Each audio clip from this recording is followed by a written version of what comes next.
Thank you. Barnes Courtney live on Austin City Limits Radio. We know you as one of our more colorful returning guests. And Friend yet, of the trees, forgiver of children. all of those. Yet you're a little bit of a disappointment. You're Sound just like my mom. You would be an excellent presence on the Twitter. Ah, the Twitter. And you have the Twitter, but it's always, hey, I'm playing Dallas, or, oh, you were great, Houston, or, hey, I'm playing this festival. If there's somebody born to do this, to tweet out interesting little life on the road tidbits from a twisted angle, that's you. You afraid of it? What's your deal? Yeah. Oh, man, you're coming right out of the gate with the questions. Like a tiger of the radio. Barnes, explain to me the inner workings of your fears and insecurities. Are they expressed through your Twitter behavior? My psychologist says it is. Yeah, you know what? I think I like the presence of an audience or someone in front of me to talk to. And when I'm on the internet, it's like this cold, soulless tube that I have access. And I heard that. Did you ever hear that story about the woman who said all that stuff about AIDS? And then she was on this flight to Africa and she didn't look at her phone again for 24 hours. And when she did, she'd lost her job and her husband left her. And she kind of, degenerated into a complete shell of a woman. So that, yeah. So yes, in answer to your question, I think I am scared. Now, Instagram, on the other hand, my impression of you on Instagram is just shirtless photos of you stage diving. What's wrong with that? Oh, you don't enjoy shirtless photos of me stage diving? Maybe you don't. It sounds like you were on there enough to know that I was posting shirtless photos stage diving. How dangerous is the stage diving bit? How is you broke? How did you do that when you? A couple of years ago, you broke something. Was that stage diving? No, not as such. It Okay. was. It wasn't like one of those, School of Rock, Jack Black moments where you leap off stage and everyone moves out of the way. I mean, it was more that the audience was 300 feet away, and I don't know why they put them so far back. And it was a big festival. It was Summerfest, and I kind of leapt off the stage at the last song to become closer with the people who had come to the show, not realizing that there was concrete down there. Because before that point, I kind of just in my head, I had never really vocalized it to myself or others, that I kind of felt like I was immortal and that I would never succumb to any kind of bodily harm or to the grip of the Reaper or anything like that. And it turned out that was very much wrong. There is traditionally this exchange of energy between a performer and an audience. When you go into the crowd, does that intensify? When they're touching you, lifting you up? It intensifies for them when I'm rubbing my sweaty head all over their... Please, I only came for Elle King. Leave me alone. Why are you doing this? Leave me and my daughter alone. Look, give me that fuck. Can I sing along? Woo! But that's why you do it. Yeah, I just have a penchant for rubbing my bodily fluids on unsuspecting people in the audience. Is that so wrong? Worked a long time to get to this level. Saw the van when you pulled in. Yeah. You've got right there on the grill a Chewbacca face mask. Yeah? You gonna call me up on that too? Got a problem with that as well? No, Come on, let's get it all out. I think it's a touching tribute to a departed Wookiee. Oh, I forgot about that. Yeah.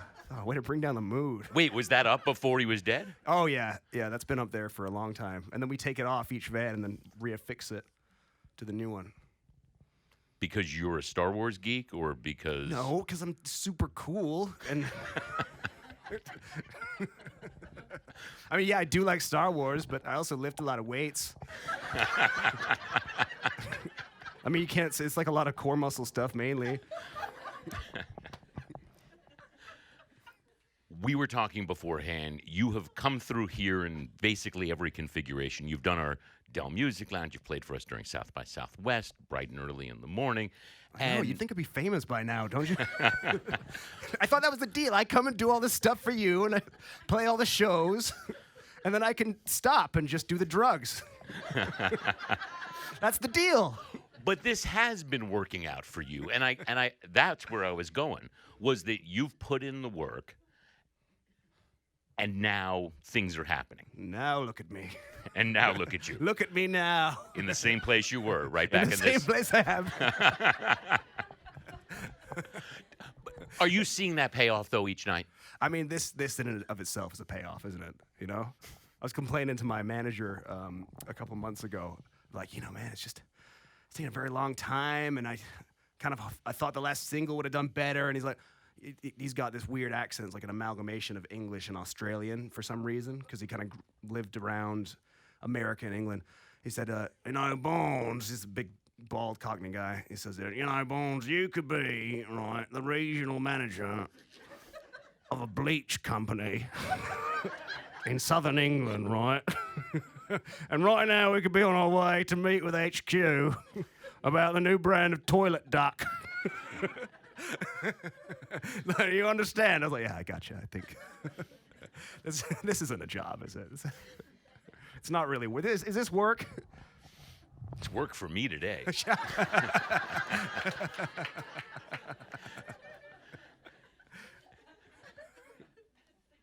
Elle King, not an easy person to tour with. There's a lot going on. Yeah, she's a very, very nice lady, and I would never say anything about her that would get me kicked off that tour. I don't think there's anything you could say that would get you kicked off that tour. No, she's lovely. Yeah, she's rock and roll, that lady. She's like a quivering maelstrom of energy. It's beautiful. And those crowds, you can see when they connect with you.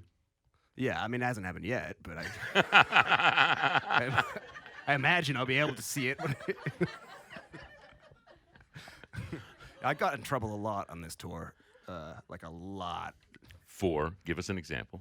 Taking my pants off, which is something I do. They called up my manager. My agent got on the phone. It got like a really big deal.